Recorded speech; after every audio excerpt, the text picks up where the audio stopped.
Faqihna fid din wa 'allimna ta'wil. Allahumma zidna ilma amma ba'd. Alhamdulillah.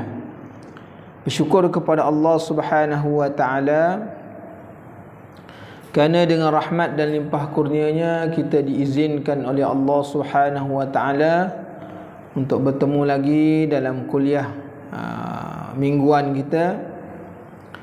Jadi hari ini kita telah berada di penghujung daripada bulan Zulhijjah.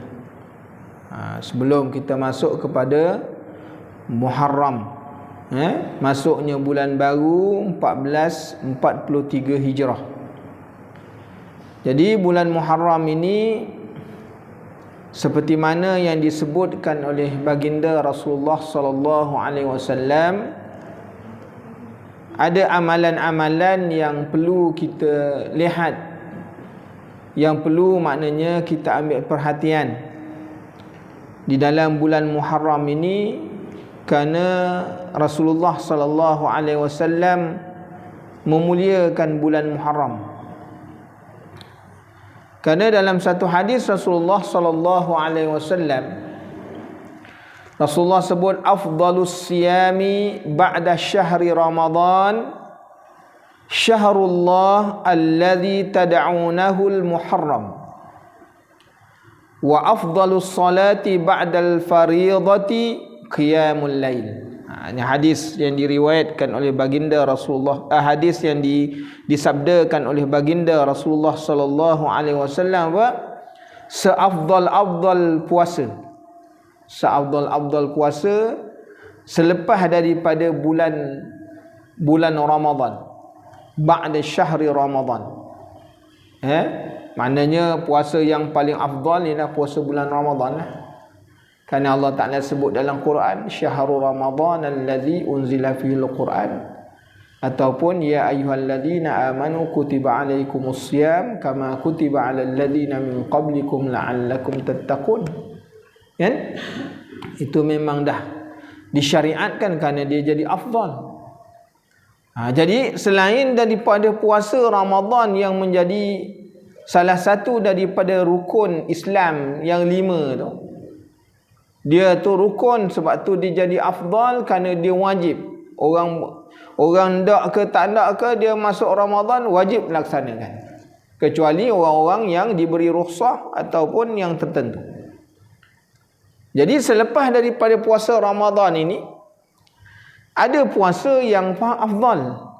Maknanya puasa tatawwu', puasa-puasa sunat, yang mana Rasulullah sallallahu alaihi wasallam menyebutkan syahrullah, bulan Allah, alladzi tad'unahu al-Muharram. Bulan Allah itu ialah yang mana kaum Arab menamakan dia dengan bulan Muharram.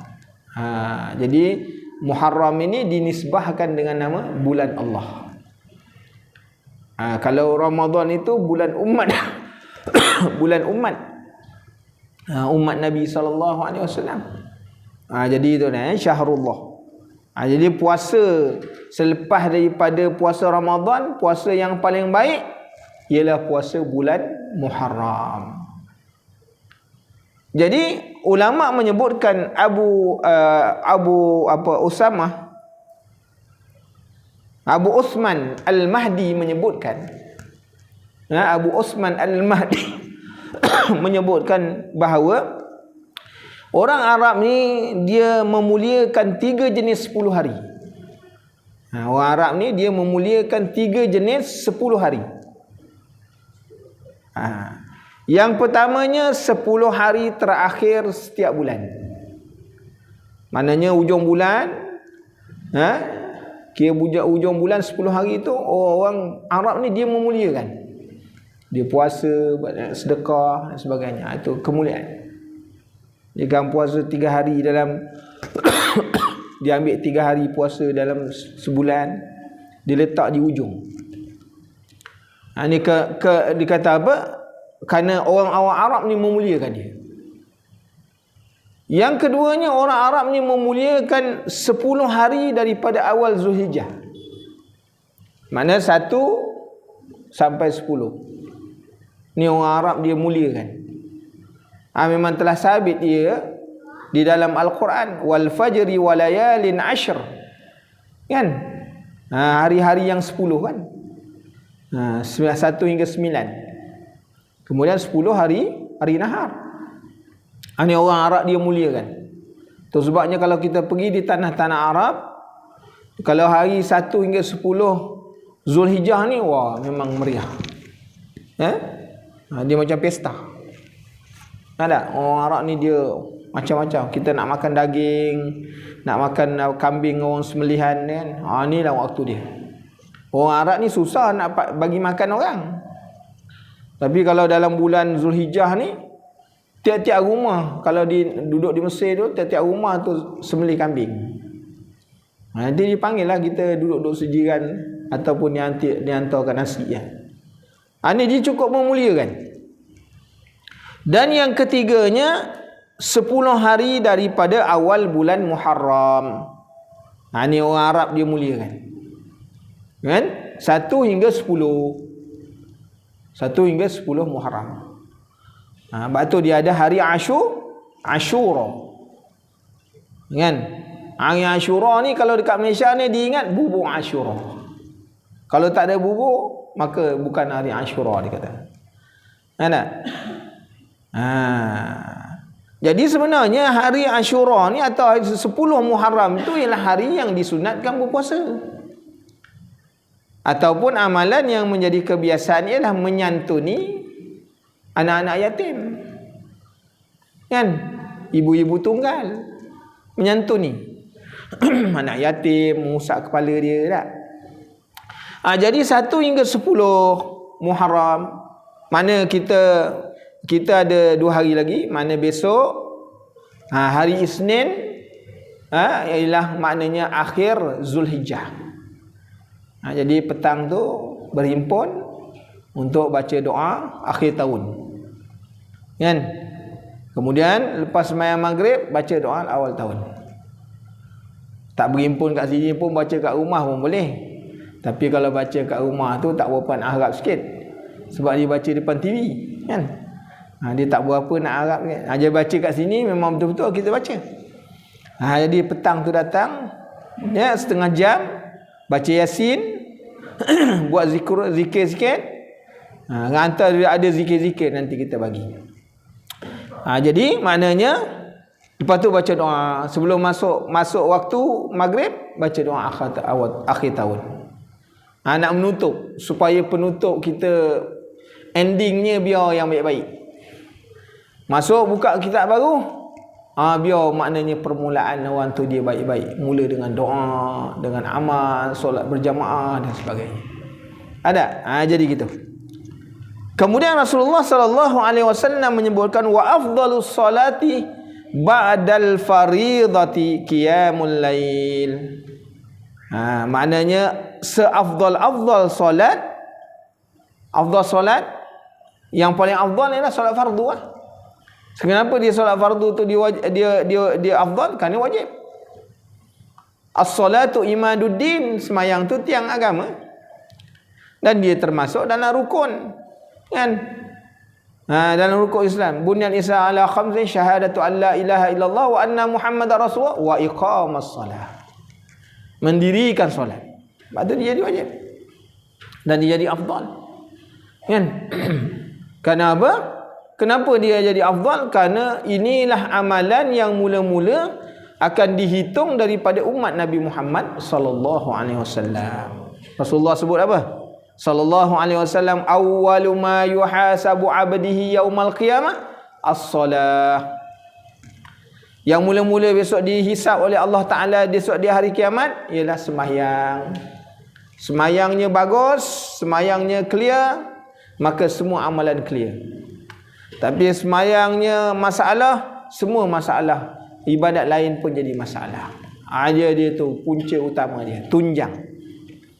Sebab tu kalau kita sembahyang ni, kita tahu bahawa sembahyang kita ni tak berapa nak bagus clear tak. Sebab tu kita kena membanyakkan ibadat-ibadat solat tatawuk. Itu antara solat tatawuk ni ialah apa? Qiyamul lail. Kerana dengan qiyamul lail ni dia menutup segala kekurangan-kekurangan daripada kecacatan yang fardu. Sebab dalam satu riwayat menyebutkan ketika mana seorang hamba itu dihisap oleh Allah Ta'ala, malaikat beri laporan kepada Allah dalam keadaan Allah Ta'ala mengetahui. Ya Allah, orang ni habis. Kan? Dia ni tak boleh harap betul. Kan? Semayang dia habis, tak boleh. Boleh masuk ke dalam neraka ya Allah? Allah Ta'ala kata nanti dulu. Cuba kau tengok dia ada tak yang sunat-sunat. Ni semayang tadi dah boleh dia masuk neraka. Tapi Allah Ta'ala kata dengan rahmat Allah Ta'ala kata, wahai malaikat, cuba semak dulu. Ni kalau betul dia masuk neraka, cuba semak. Kau ada ke sunat-sunat dibuat? Dia perhati, dia tengok, dia tinjau. Ya Allah, sunat pun tak ada. Ini pakat bahagi, pakat hancur berke. Sebab tu jangan ambil ringan masalah sunat-sunat ni. Ya tak? Jangan ambil ringan. Saya ustaz, yang wajib ni kira ini pun kira okey dah ni. Ni orang okey, yang bahaya takut KO pula dia. Jadi itu dia makna cerita tentang masalah bulan Muharram. Makna apa? Disuruh kita berpuasa. Hari Isnin puasa sebab hari Isnin. Hari Selasa puasa kerana 1 Muharram. Tak nak puasa 1 Muharram, ambil pada 10 Muharram. Jangan orang buat bubur Asyura kita pun makan juga. Sebab banyak kita tengok majlis-majlis bila orang buat 10 Muharram, menyapu mengusap anak-anak ni diberi makan. Sebenarnya disunatkan berpuasa, tapi makan pula. Tu yang tak betul lah. Kan? Kerana sunat pada waktu tu puasa. Mungkin minggu depan kita cerita tentang bagaimana Rasulullah sallallahu alaihi wasallam memuliakan. Kenapa Rasulullah sallallahu alaihi wasallam memuliakan 10 bulan Muharram ni? Apa kena mengena Rasulullah ni dengan bulan Muharram ni? Ada dia punya kisah dia. Dia ada 4 perkara yang sebab Rasulullah memuliakan bulan Muharram. Nanti kita jumpa. Kita tengok insya-Allah kalau panjang umur. Kita sambung hari ni bicara kita. Itu mukadimah kita tadi. Kita sambung nasihat yang kelima oleh Al-Imamul Ghazali rahimahullahu taala wa nafa'ana bi'ulumihi, iaitu ikhlaskan niat. Jadi apa yang nak disebut oleh Al-Imamul Ghazali ni apa? Mengikhlaskan niat dalam segala perbuatan. Qala musannifu rahimahullahu taala, berapa banyakkah daripada malam-malam yang telah engkau penuhkan dengan berjaga. Ni dia punya kata-kata Imam Ghazali lah. Hari ni orang bila nak dapatkan sesuatu, dia sanggup tak tidur malam tau. Sekarang ni heboh orang nak politik ni kan, nak rebut ni. Tak tidur malam tu, memancing undi je. Orang mancing ikan, dia undi dia pancing ni. Ya. Tak tidur malam. Sebab apa? Nak jawatan. Ya. Nakkan jawatan, nakkan jawatan, bila dia jawatan ada harta, ada duit, ada kemegahan. Kan? Sebab tu semua orang suka. Sebab tu disuruh belajar ilmu tasawuf. Kerana dalam ilmu tasawuf disebut apa? Hubbul jah, iaitu cinta kepada pangkat. Tak? Jadi orang berjaga malam untuk belajar dan mentelaah kitab, dan berapa lama engkau telah menahan tidur ke atas dirimu? Sebab tidur sikit tau. Kerana apa? Kerana saya tidak pasti apakah niat yang mendorong engkau berbuat demikian, kata Imam Ghazali. Maka apakah hanya semata-mata mencari untung dunia, ataupun menghimpunkan segala mata benda dan mencapai akan kedudukan yang tinggi, serta berbangga dengan kehebatanmu di hadapan kawan-kawan? Ni terpulang niat masing-masing ni, wallahu a'lam. Tak? Sebab tu Sayyidina Umar radhiyallahu an telah meriwayatkan satu hadis yang masyhur. Hadis ni ulama-ulama kalau dia tulis kitab, dia akan tulis hadis ni dulu. Dia kalau mengarang kitab, dia akan tulis hadis ni dulu. Karena hadis ini hadis yang sahih yang diriwayatkan oleh Al-Imam Al-Bukhari. Ada? Hadis yang diriwayatkan oleh Sayyidina Umar Al-Khattab radhiyallahu an, innamal a'malu binniyat. Setiap amalan tu dia bergantung dengan niat dia. Orang ni dia buat satu perkara, dia bergantung dengan niat. Kerana di dalam satu hadis Rasulullah sallallahu alaihi wasallam menyebutkan, innama yuhfazur rajulu ala qadri niyyatihi. Makna sesungguhnya seseorang itu mendapat, maknanya pemeliharaan daripada amal menurut niat dia. Dia bergantung pada niat. Apa yang kita buat hari ini semuanya bergantung niat. Belajar kita ke, kita bekerja ke, itu semua bergantung pada niat. Orang mengaji ilmu dunia ke, mengaji ilmu akhirat ke, itu semua bergantung pada niat. Ada orang mengaji ilmu akhirat sampai jadi alim, tujuannya apa? Nak berdebat. Buka kita ni kerana apa? Nak jadi orang yang disebutkan dia orang yang paling alim. Ada? Kan? Ni bukan baru ni berlaku, sebelum-sebelum berlaku. Ada orang maknanya belajar bersungguh-sungguh, bermati-matian. Kenapa? Kerana nak mencari harta dunia. Ada juga. Kan? Cari harta dunia. Bersungguh-sungguh mengaji. Tak payah cari harta dunia. Besok dah ada maknanya pangkat, ada kedudukan. Lain cerita dia. Jadi begitu. Ada orang nak bermegah-megah dengan kawan-kawan. Ada orang maknanya niat dia apa? Besok kalau anak aku pandai, keliling kampung aku canang. Ada. Jadi begitu.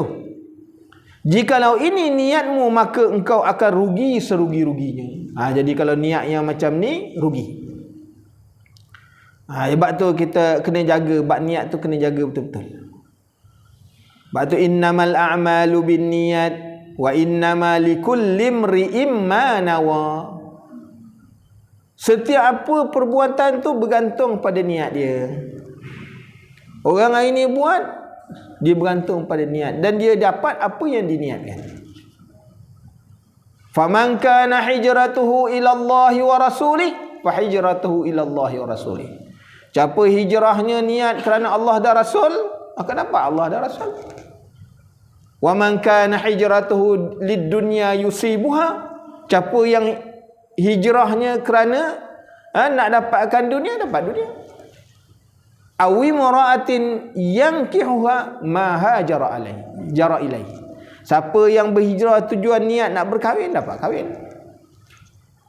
Kan? Dia bergantung pada niat seseorang. Sebab tu mengikhlaskan niat ni penting. Sebab tu kita baca tiap-tiap hari.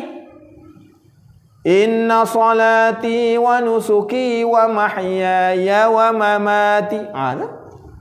Tiap-tiap hari itu maknanya aku janji dengan Allah. Allahu akbaru kabira walhamdulillahi katsira wa subhanallahi bukratan wa asila. Wajjahtu wajhiya lilladzi fataras samawati wal ard hanifan muslima wa ma ana minal musyrikin. Inna salati wa nusuki wa mahyaya wa mamati lillahi rabbil alamin. Tu niat. Tu niat tu. Mengikhlaskan niat. Tiap-tiap hari aku janji buat. 1 hari 5 waktu aku janji. Kan? 3 waktu di bahagian siang dan 2 waktu di bahagian malam. Ada? Jadi kita tengok aku janji kita. Sebab tu kata Imam Ghazali, kalau orang dia niatnya kerana nak mencari dunia, nak kerana bermegah-megah, nak berbangga, maka ini adalah rugi yang serugi-ruginya. Tetapi jika niatmu dalam segala usahamu untuk menghidupkan syariat Nabi Muhammad sallallahu alaihi wasallam dan memperbaiki akhlakmu dan memecahkan keinginan nafsumu yang selalu menyuruh untuk berbuat jahat, maka untunglah engkau 1000 keuntungan. Jadi kalau cari ilmu tu kerana nak memperbaiki diri, nak membetulkan diri, cari ilmu dengan tujuan besok kalau dah ada kerja, ada duit pun nak bantu orang, nak membantu orang susah dan sebagainya, ini orang untung. Sebab tu disebut dalam satu syair, sahrul uyuni li ghairi wajhika dha'i'un wa buka'uhu li ghairi faqdika batilun. Berjaga malam kalau bukan kerana zatmu adalah sia-sia. Jadi kalau orang berjaga malam bukan kerana Allah, bukan kerana takut kerana Allah, bukan kerana apa, nak cari redha Allah, maka ni bangun yang sia-sia. Berjaga malam yang sia-sia. Dan menangis kalau bukan kerana kehilanganmu, itu adalah tidak berguna. Hari ni ramai orang menangis. Tengok cerita Hindustan menangis. Tengok cerita Korea melalak tu, berguling-guling menangis. Ya tak? Ini semuanya apa? Tak berguna. Sedangkan di dalam hadis Rasulullah sallallahu alaihi wasallam, orang yang menangis kerana takut akan api neraka Allah, satu titik maknanya air mata yang gugur itu boleh memadamkan api neraka. Itu kalau menangis kerana takut dengan Allah Ta'ala. Hari ini banyak orang menangis tak kena tempat.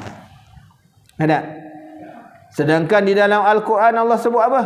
Falyadhaku qalilan walyabku katsiran. Falyadhaku qalilan. Hendaklah kau ketawa sikit dan banyakkan menangis. Hidup dekat atas dunia ni kena banyak menangis, jangan ketawa banyak. Sebab itu perintah Allah Ta'ala. Hari ni banyak orang ketawa dah. Hidup ni kalau tak ketawa, dia kata tak lengkap dalam hidup ni. Itu cari hiburan, cari apa-apa yang boleh menyebabkan ketawa je tiap-tiap hari. Sedangkan di dalam hadis Rasulullah sallallahu alaihi wasallam menyebutkan orang yang banyak ketawa, maka mati hati dia. Banyak ketawa, dia boleh sebab mati hati. Kita hari ni ketawa, Allahu Akbar. Rasulullah sallallahu alaihi wasallam, kita tengok dalam Syama'il Muhammadiyah, kan? Al-Imam Tirmizi menyebutkan bahawa di antara kesempurnaan, kan? Rasulullah ni dalam bab ketawa, Rasulullah paling besar, Rasulullah ketawa nampak gigi. Kita paling kecil ketawa nampak nak tekak. Tu paling kecil.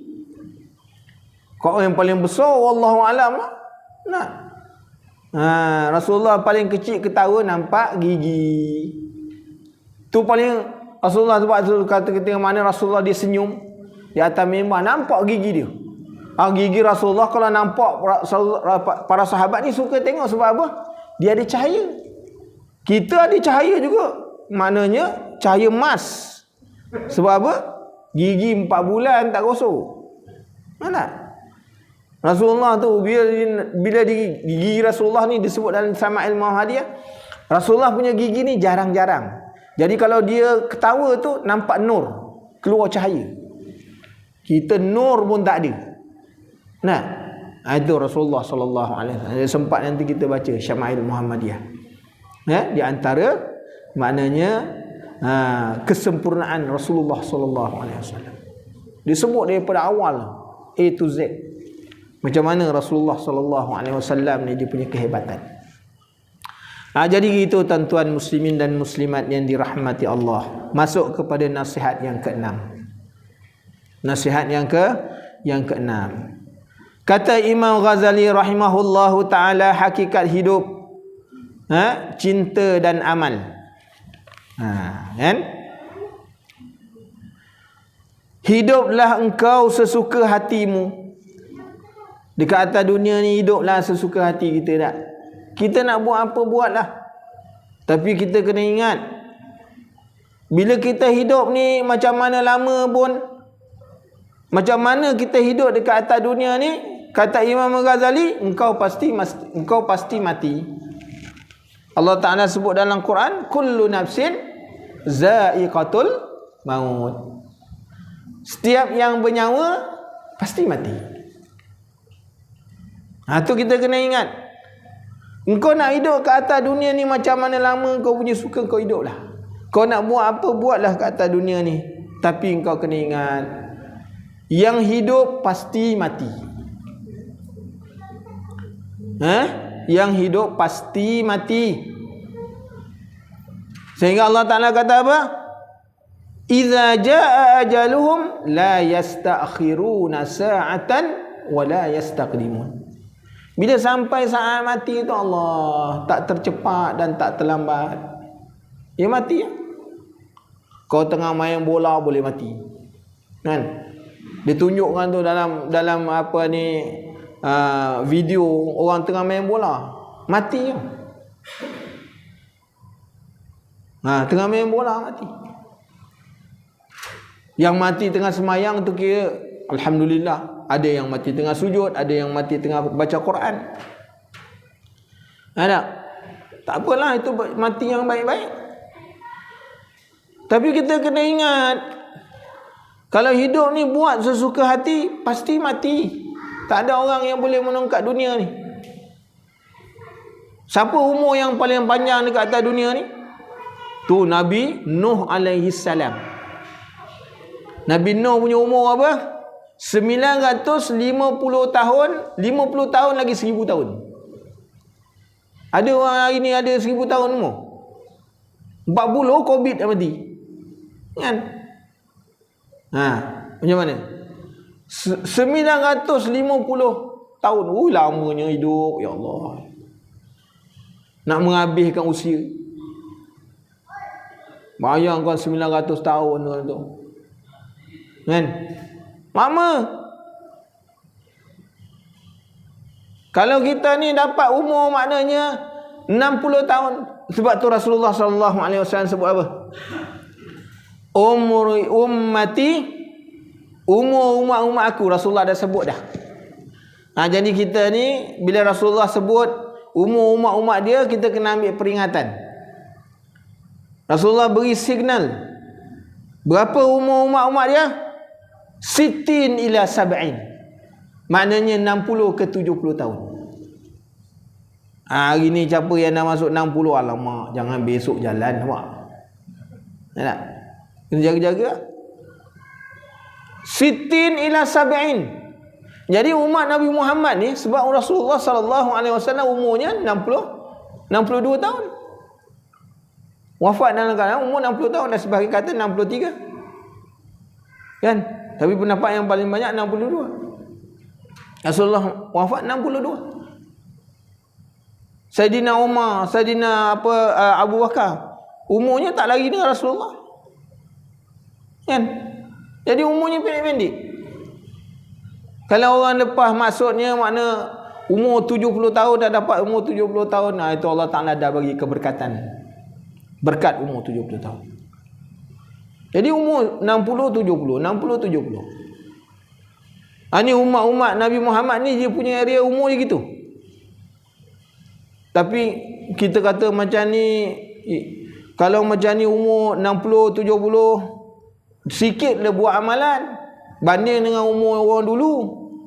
Kan? Umur Nabi Ibrahim 200 tahun, 300 tahun, panjang umur dia. Jadi kita ni macam mana umur 60, sikit lah dapat buat amalan.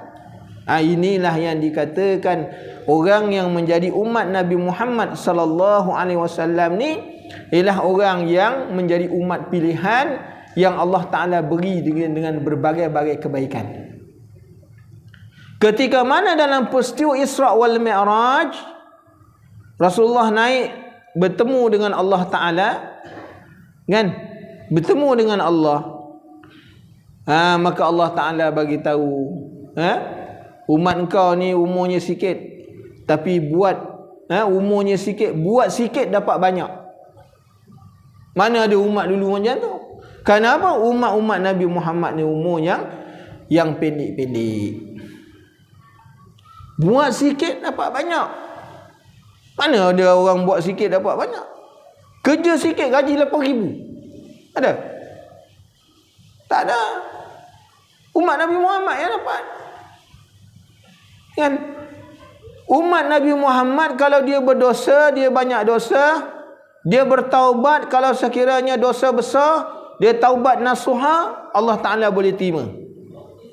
Kalau dosa kecil dengan istighfar, dengan taubat, Allah Ta'ala boleh terima. Bagaimana dengan umat Nabi Musa? Umat Nabi Musa dulu buat salah dengan Allah Ta'ala, melakukan dosa dengan Allah. Apa dia kena buat? Kena bunuh diri.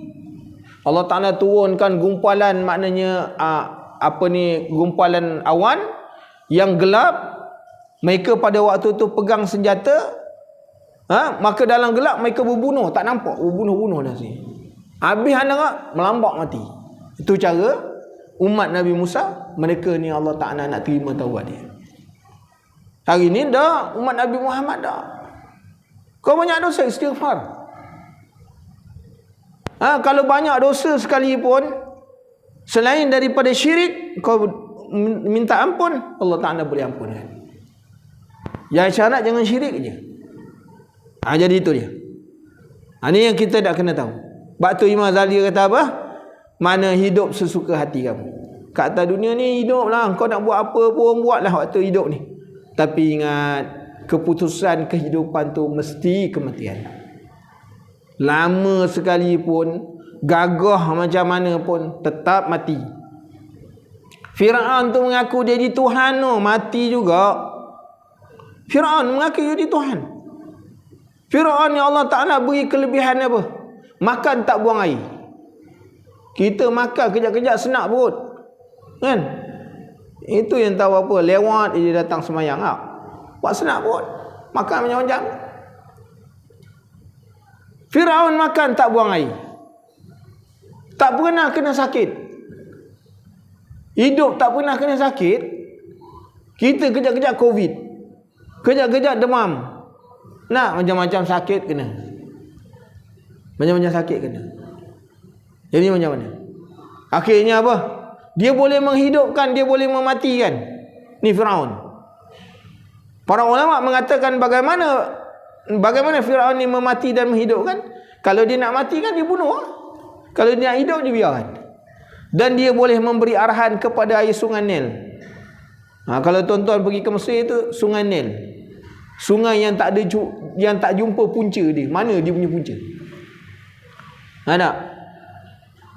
Sungai Nil tu, Firaun kata, wahai sungai Nil, berhenti daripada bergarus. Berhenti air. Cuba tuan-tuan balik sekarang. Kan? Buka air paip berhenti. Dia berhenti sebab air kena potong. Berhenti ya. Nah. Kalau tak kena potong, dia terus ya, bayar je bil. Ada itu tuan-tuan muslimin dan muslimat yang dirahmati Allah. Jadi, dan cintailah apa sahaja yang engkau kehendaki, kerana engkau pasti akan berpisah dengan dia. Hidup dekat atas dunia ni, kita sayanglah apa-apa pun. Sebab tu Allah Ta'ala sebut dalam Quran apa? Zuyyina linnas hubbus syahawati minan nisa. Dihiaskan kepada manusia ni kecintaan dia kepada apa? Hubbus syahawat minan nisa. Kita cinta seorang tu, cinta isteri, cinta kepada anak-anak. Maka yang kita cinta ni, sampai masa kita mati, kita tinggalkan. Tak ada kita boleh buat balik. Kalau nak ikut cinta Rasulullah sallallahu alaihi wasallam, di kalangan anak dia, orang yang paling dia sayang ialah Fatimah. Ada? Sehingga Fatimah tu, Rasulullah menghiburkan Fatimah ni. Ketika mana Rasulullah duduk dengan Fatimah, Rasulullah baring di atas peha Fatimah. Ayah ni dia sayang, dia baring atas riba. Tuan-tuan buat hari ni kat orang rumah, dia hempaskan kepala tuan-tuan. Dia kata buang tepi ada tak? Dia tak. Jadi tak? Rasul Fatimah ni bila dia Rasulullah tidur atas riba dia tengok je wajah ayah dia Rasulullah sallallahu alaihi wasallam. Menangis tau, menangis. Tiba-tiba menangis. Air mata dia jatuh kena pipi Rasulullah sallallahu alaihi wasallam. Kena Rasulullah bila dia tengok tu, Rasulullah tanya, wahai Fatimah, kenapa menangis? Dia kata, ya Rasulullah, aku lihat pada janggut kau, pada kepala kau dah ada yang putih. Kerana apa? Pada adat bila ada yang putih ni, mana umur dah tak panjang. Balikkan cermin, jangan cukur lah. Kan? Tu sebabnya disebut di dalam kitab, makna kitab apa? Dalam kitab yang dikarang oleh Syekh Daud Al-Fatani, bahawa hukum mencabut uban ni hukumnya makruh. Cabut uban ni makruh. Kita pula bayar 10 sen. Cucu boleh cabut, bayar 10 sen. Kan? Sedangkan cabut uban ni makruh. Dan kita pula punya uban lebih daripada yang hitam. Rasulullah sallallahu alaihi wasallam uban kepala dengan uban janggut tak lebih daripada 12 helai. Kita yang hitam tu 12 helai, yang lain semua putih. Minum air. Dia kata. Sebab tu kita kena ambil ingatan. Bila ada yang putih ni, ingat. Mana apa? Tu saat-saat dah nak sampai dah. Sebab tu peringatan, uban ni jangan cabut. Kepala, gada, janggut jangan cabut. Kerana Allah Ta'ala merahmati, dia disebut, Allah Ta'ala akan merahmati mana-mana orang yang telah beruban. Sebab jangan cabut. Ni kahwin dua. Satu isteri muda, satu isteri tua. Balik rumah isteri tua, tengok rambut bang, banyak benar dia kata yang hitam. Kan? Nanti kalau jalan, nanti orang kata awak ni adik saya pula. Dicabutnya yang hitam, tinggal yang putih.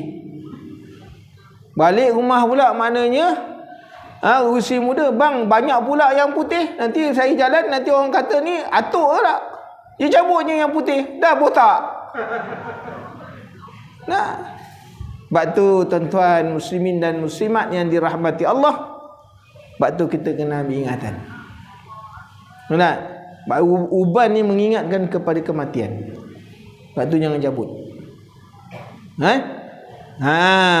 Jadi Fatimah ni tuan-tuan muslimin dan muslimat yang dirahmati Allah, apabila tengok ada Rasulullah ni janggutnya dah putih, bukanlah banyak. Rambut dengan janggut tak lebih daripada 12 helai putih. Tengok menangis, jatuh air mata ke atas pipi Rasulullah sallallahu alaihi wasallam. Rasulullah tanya, kenapa menangis? Ya Rasulullah sallallahu alaihi wasallam, adatnya kalau maknanya orang dah putih janggut, dah ada putih rambut, maknanya umurnya tak panjang. Sayang tu pada Rasulullah sallallahu alaihi wasallam. Jadi nak menghiburkan anak tu supaya jangan menangis apa? Dia kata, wahai Fatimah, engkau adalah daripada ahli keluarga aku yang mula-mula menyusul di belakang aku masuk syurga. Itu janji Rasulullah. Kita siapa boleh confirm masuk syurga? Siapa boleh confirmkan? Kita punya amalan sendiri pun belum confirm kita boleh masuk syurga. Ini yang bagi confirm ialah Rasulullah sallallahu alaihi wasallam, kekasih Allah. Wahai Fatimah, engkau adalah daripada ahli keluargaku yang mula-mula menyusul masuk syurga. Dah tentu masuk syurga lah. Dalam satu riwayat, ketika mana Rasulullah sallallahu alaihi wasallam dia buka satu imamah, satu imamah. Ni imamah ni serban. Rasulullah pun dia buka macam ni, dia bentangkan, lalu dia kita nak kata apa? Dia balutkan Pada waktu itu dalam balutan itu siapa dia? Ali, Saidina Hasan, Saidina Husain, Saidina Fatimah. Ada.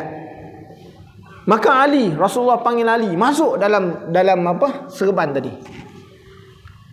Maka Rasulullah kata, sesiapa yang ada dalam serban ini semua masuk syurga. Siapa yang boleh buat macam tu? Kita ada. Sekarang balik buka serban, letak kat rumah, awak masuk syurga. Jangan harap awak pun belum tentu boleh masuk syurga.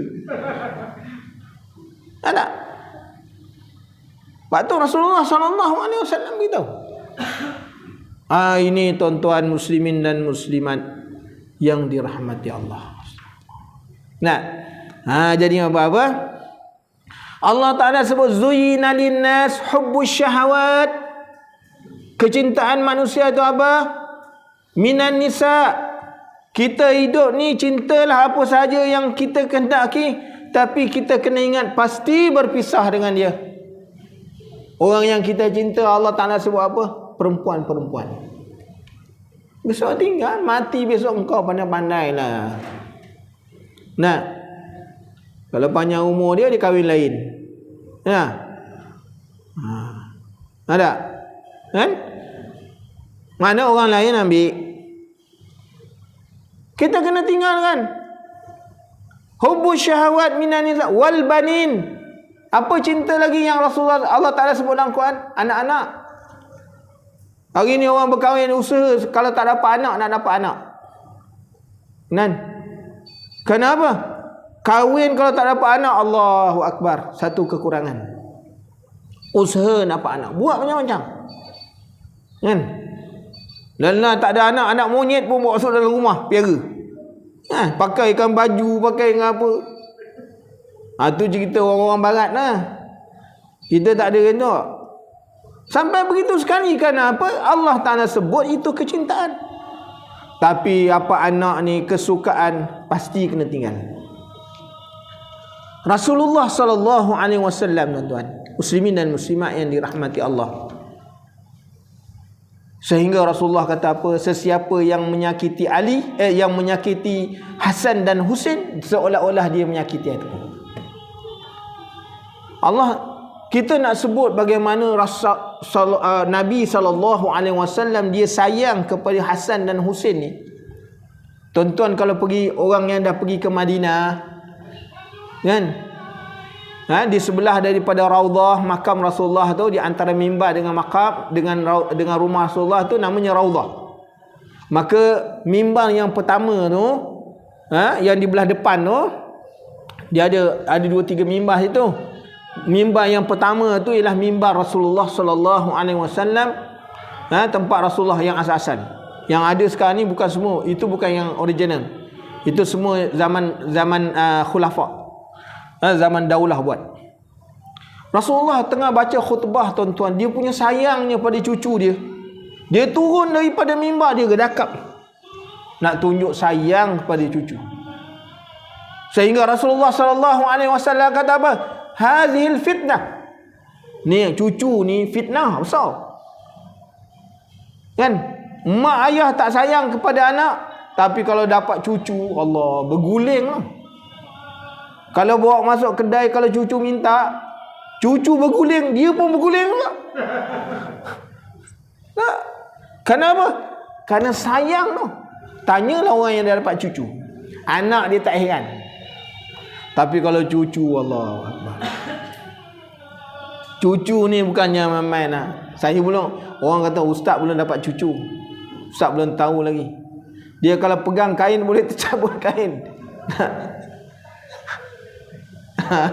Ini cucu punya perangan.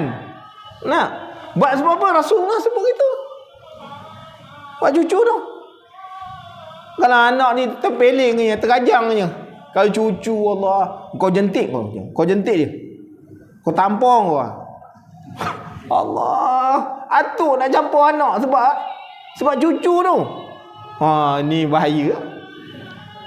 Sebab tu bila Allah Ta'ala sebut zuyina linnas hubbus syahawat minan nisa wal banin. Ada? Mana kecintaan tu pada apa? Perempuan, pada anak-anak. Dia banyak lagi tu kecintaan. Nanti kita sambung lah, kan? Kita sambung. Jadi sebelum penutupnya kita nak ha? Besok orang lain punya tugas. Jadi kita nak sambung sedikit dalam kehidupan kita ni apa yang paling mulia tak? Nanti kita punya nasihat yang ke-6 belum habis lagi. Nanti kita sambung insya-Allah. Dalam kehidupan kita ni apa benda yang paling bernilai? Yang paling bernilai ni kalau orang dapat mahkota. Mahkota ni nilai. Tu sebab hari ni kalau orang tak ada rambut, cari macam-macam usaha nak dapat rambut tu. Sebab rambut ni mahkota. Kalau tak ada rambut, cari tu spray, gonyo-gonyo, timbul rambut sejemput dia. Nak rambut. Sebab apa? Sebab rambut ni mahkota. Tapi tuan-tuan, muslimin dan muslimat yang dirahmati Allah, hari ni kita nak bagi 2 daripada 7 mahkota dunia dan akhirat. Kita hari ni selalu cari mahkota dunia. Dapat waktu kahwin pakai mahkota tu punya senyum, Allah. Gigi palsu pun tercabut dah. Mana? Ada dia. Maka mahkota kita nak bagi 2 tu. Dia ada 7. Nanti kita sambung. Itu pun kalau banyak umur. Kalau tidak, cari sendiri. Mahkota yang pertama dinamakan dia mahkota zikir. Apa dia mahkota zikir? Ini jadi amalan. Buat amalan, jangan tinggal. Maka Rasulullah sallallahu alaihi wasallam menyebutkan, la ilaha illallah wahdahu la syarikalah, lahul mulku wa lahul hamdu wa huwa ala kulli syai'in qadir. Ini mahkota zikir. Jangan tinggal baca. Kan? Terutama kalau tak boleh setiap waktu maghrib dengan subuh, jangan tinggal. Batu Rasulullah sallallahu alaihi wasallam menyebut dalam satu hadis, disebut dalam kitab Al-Azkar Imam Nawawi, barang siapa yang membaca zikir yang demikian, la ilaha illallah wahdahu la syarikalah, lahul mulku wa lahul hamdu wa huwa ala kulli syai'in qadir. Berapa kali? 10 kali. Bila? Maghrib dengan isyak, pagi dan petang. Dia punya pahalanya seolah-olah dia telah membebaskan 4 orang hamba daripada keturunan Nabi Ismail. Dia hamba daripada keturunan Nabi tu. Bukan hamba-hamba yang cikiong kat dalam tu. No. Ini hamba daripada keturunan Nabi. Oh, mulia betul. Ada? So, waktu kalau maghrib, subuh. Ya, kalau yang lain tu baca 3 ke apa. Kalau maghrib, subuh 10 kali. Istiqamahkan 10 kali baca. Jangan tinggal. 10 kali itu disebut dari apa? Dalam satu riwayat yang lain. Kan? Jangan kita lepas bagi salam, jangan buka simpulan. Jangan buka simpulan. Maknanya kalau tadi kita duduk tawarruk, kan? Duduk tawarruk, jangan buka tawarruk tu. Buka dia duduknya ada 2, iftirash, satu lagi duduk tawarruk. Kan? Duduk tawarruk ni macam kita duduk tayat akhir. Iftirah tu macam kita duduk tayat awal. Jangan bukakan simpulan tu sampai selesai baca 10 kali zikir ni. Maka tu dia punya pahala dia. Itu yang dikata mahkota zikir.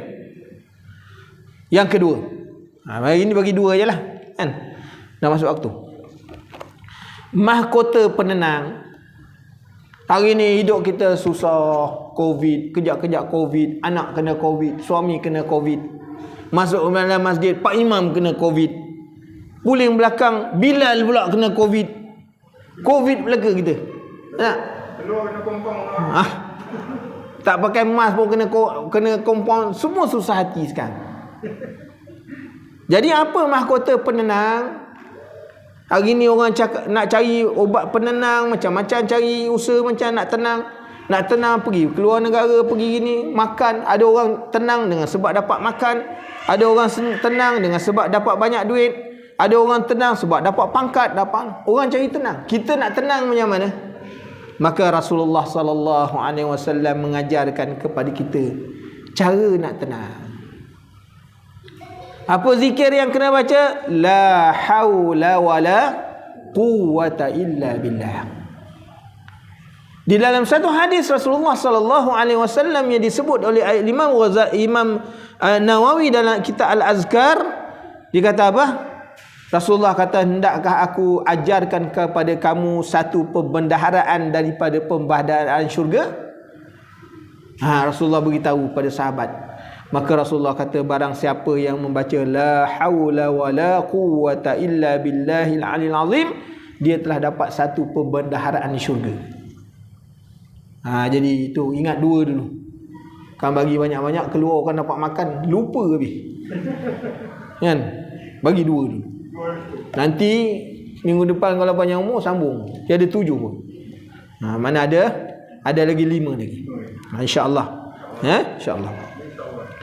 Jadi panjang umur kita bertemu, kiranya diizinkan oleh Allah Subhanahu. Bismillahirrahmanirrahim. Alhamdulillahirabbil alamin, wassalatu wassalamu ala asyrafil anbiya'i wal mursalin wa ala alihi wa sahbihi ajma'in. Allahumma inna nas'aluka 'ilman nafi'a wa rizqan thayyiban wa 'amalan mutaqabbala. Allahumma faqihna fid din wa 'allimna at-ta'wil. Subhanakallahumma wa bihamdika asyhadu an la ilaha illa anta astaghfiruka wa atubu ilaik. Subhana rabbika rabbil izzati amma yasifun. Wassalamun 'alal mursalin walhamdulillahi rabbil alamin.